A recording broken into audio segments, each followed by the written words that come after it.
Initiate तो Zelensky ने की फ़ोन कॉल करके। तो ज़ेलेंस्की को मुझे लगता है वॉशिंगटन में किसी ने समझा दिया that if you want UK's reconstruction on the G20 agenda, you have to go and pound लागू इन दिल्ली। तो तो वो फ़ोन कॉल उसी का था। देखिए, गिलगित बल्तिस्तान को देख लें, आज़ाद कश्मीर को देख लें, सिंध को देख लें कि वो कोई पीस एफर्ट्स की कोशिश कर सकते हैं। ईरान जैसा लोग जिसकी हालत खराब है, चारों टायरों की इकोनॉमी में पंचर है, वो भी कह रहा था ताइवान को राइट ऑफ इंडिपेंडेंस। ये देखिए, मईशत को तो जैसे सब लोगों ने घर की लौंडी बना दिया है। तो अगर आपको G20 का सपोर्ट चाहिए तो you will have to reach out to India. और अब देखिए ना, कौन नहीं ताइवान की बात कर रहा है। जी का डिप्लोमेटिक डिजास्टर ये है, जिस ताइवान की बात कोई नहीं करता था, अब रोज जी को उकसाते हैं लोग। दुनिया भर में क्यों बदनाम करते फिर रहे हो पाकिस्तान की मईशत?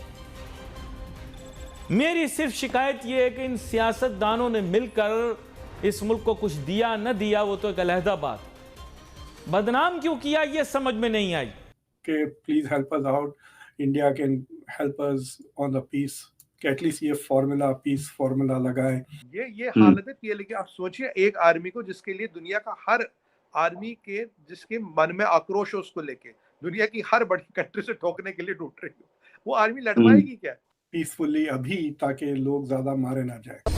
हेलो फ्रेंड्स, जय हिंद। हिंदुस्तान स्पेशल में आपका स्वागत है। दोस्तों, यूक्रेन के राष्ट्रपति व्लादिमीर ज़ेलेंस्की ने सोमवार को भारतीय प्राइम मिनिस्टर नरेंद्र मोदी से फोन पर बात की।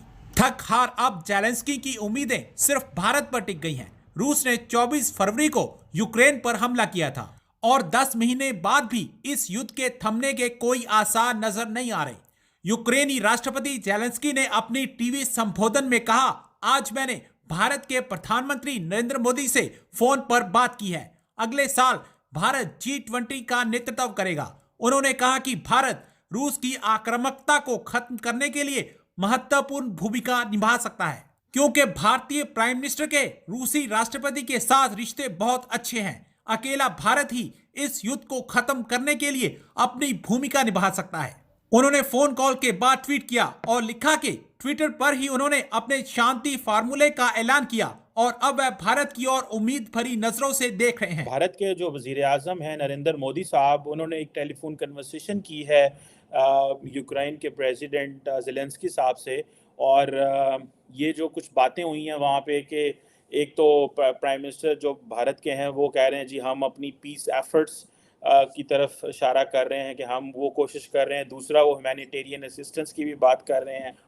आप कैसे देखते हैं, क्या प्राइम मिनिस्टर मोदी जो हैं उनका स्कोप या उनकी इतनी कैपेसिटी है कि वो कोई पीस एफर्ट्स की कोशिश कर सकते हैं? देखिए, इनिशिएट तो ज़ेलेंस्की ने की फ़ोन कॉल करके कि आप प्लीज़ मेरे 10 पॉइंट उनका जो एजेंडा था, जो वो नवंबर को 15 को बाली में उन्होंने बाय ज़ूम प्रेज़ेंट किया था। पीस के लिए he has a formula for piece कह रहे हैं वो। Basically it's a formula for total Russian surrender. लेकिन उसको वो फार्मूला फॉर पीस कह रहे हैं, और उसका प्रेफेस में भी ये कहा, तो जंग तो हम कैसे भी जीतेंगे ही, लेकिन why not reach the same outcome peacefully अभी, ताकि लोग ज़्यादा मारे ना जाए। That is his formula. मुझे लगता है कि जब वो यहाँ आए थे वॉशिंगटन में तकरीर करने के लिए द जॉइंट सेशन पे कांग्रेस की, यहाँ पे शायद किसी ने कहा होगा कि भाई one of the things that you need to do is to keep getting G20 की सपोर्ट। और अगर वो G20 की सपोर्ट चाहते हैं, which is now perhaps the most powerful forum in the world, मतलब सबसे ज़्यादा अमीर मुल्क और पावरफुल बासर मुल्क वहीं होते हैं, तो अगर आपको G20 का सपोर्ट चाहिए तो you will have to reach out to India. और इंडिया इससे पहले जो यूक्रेन के जो एम्बेसडर थे, उन्हें कोई बहुत ही स्टूपिड से 1-2 स्टेटमेंट्स किए थे वो शुरू में इंडिया के ताल्लुक से, लेकिन बाद में उस एम्बेसडर को ज़ेलेंस्की ने विड्रॉ कर लिया।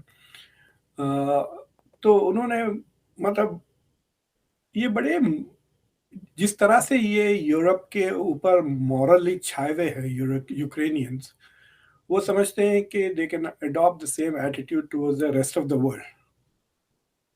आप अगर हमारी मदद नहीं कर रहे हैं तो यू आर इविल, इस तरह का उनका पोस्चर है। कि आप हमारी मदद कैसा नहीं करते हो, आपको शर्म नहीं आ रही, आप हमारी मदद नहीं कर रहे, आपकी तो ये है, आप हम सेल्फिश हैं। ये तो इंडिया के बारे में वो कह चुके हैं 1-2 बार, इंडिया की ऑयल परचेजेस रशिया के बारे में।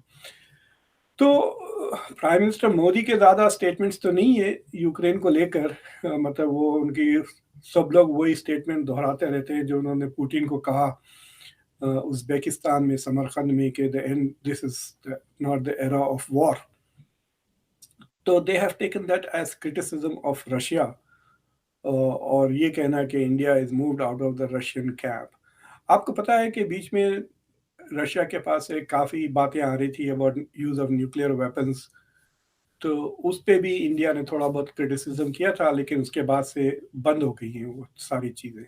सो there is a assumption that maybe India and China can put some pressure on Russia.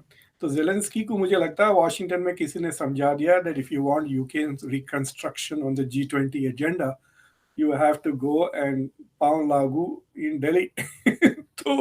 तो वो फोन कॉल उसी का था कि please help us out, India can help us on the peace, कि एटलीस्ट ये फार्मूला, पीस फार्मूला लगाए। But they are probably hoping कि India might start some kind of negotiations with Putin. आपको पता पीएलए के सोल्जर रो रहे थे, वीडियो आई, पीएलए के सोल्जर रो रहे हैं, कह रहे दुनिया हमें लगी है मारने के लिए, या अमेरिका या रशिया या इंडिया या ताइवान, हमें तो यहाँ बचा है, वहां मारे, कौन हमें नहीं मारने के चक्कर में घूम रहा है। ये हालत है पीएलए की। आप सोचिए एक आर्मी को जिसके लिए दुनिया का हर आर्मी के जिसके मन में आक्रोश है उसको लेके दुनिया की हर बड़ी कंट्री से ठोकने के लिए ढूंढ रही हो, वो आर्मी लड़ पाएगी क्या? और अब देखिए ना, कौन नहीं ताइवान की बात कर रहा है। जी का डिप्लोमेटिक डिजास्टर ये है, जिस ताइवान की बात कोई नहीं करता था, अब रोज जी को उकसाते हैं लोग। ईरान जैसा लोग जिसकी हालत खराब है, चारों टायरों की इकोनॉमी में पंचर है, वो भी कह रहा था ताइवान को राइट ऑफ इंडिपेंडेंस। ये देखिए अब किस किस का मुंह बंद कराएगा चाइना, किस किस से रिलेशन खत्म करेगा चाइना। चाइना की कहानी रोहित भाई खत्म है। और मैं आपको एक चीज बड़े विश्वास से कह रहा हूँ, अब इतना टाइम नहीं कि एक एक किस्सा समझाने का, पर कभी मौका लगेगा तो समझाऊंगा एक एक प्रोग्राम में। अगर आप देखेंगे कहीं ना कहीं सूत्रधार कहाँ है, सूत्रधार नई दिल्ली में बैठे हैं, एपिसेंटर नई दिल्ली है। आपको बताऊं राम मंदिर को बनाने का क्यों रोका गया, आपको बताऊं क्यों है? राम मंदिर को बनाना इसलिए रोका जा रहा था, बहुत अड़चने क्यों जा रही, एक मंदिर की बात नहीं है, ये दिखाया गया मंदिर मस्जिद की, मंदिर की बात नहीं है। दुनिया में 3 जियोपॉलिटिकल सेंटर बनाने से रोकना था। एक जियोपॉलिटिकल पार्टनर है, सेंटर है मक्का, एक है वेटिकन, तीसरा बनेगा अयोध्या। अयोध्या को तीसरा जियोपॉलिटिकल सेंटर बनाना से रोकने के लिए राम मंदिर रोका जा रहा था, फंडिंग आ रही थी, सब आ रहा था, वरना एक मंदिर की बात नहीं, कोई एक मंदिर के लिए नहीं लड़ता। बट उनको ये समझ नहीं आया अयोध्या श्री भी बनेगी और दिल्ली ऑलरेडी जियोपॉलिटिकल सेंटर बन गया है।